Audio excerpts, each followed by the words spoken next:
de Valdeacederos, es que mantenía alguna estructura urbana muy ligada a formas de vida, pues, muy, no sé si muy tradicionales, pero por lo menos diferentes, ¿no? Entonces aún se ve ahí que, bueno, estas ya están muy chabolizadas, son viviendas con muchas chabolas ya, pero toda esta calle, que era la calle del Verde, estaba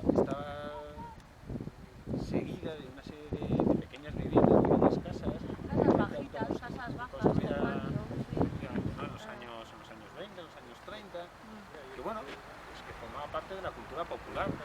Seguramente no tenían ninguna calidad arquitectónica, formaba parte de la cultura popular, y la cultura popular pues es cultura.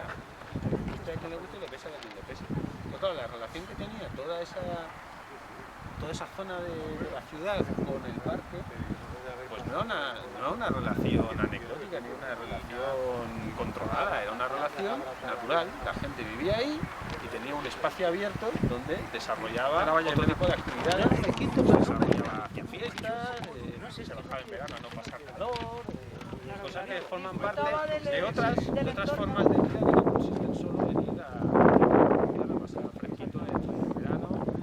Y respetando el entorno, porque se respetaba una Efectivamente, no solo respetaban el entorno, sino que toda esta zona, pues al final era conservada por la gente que vivía aquí.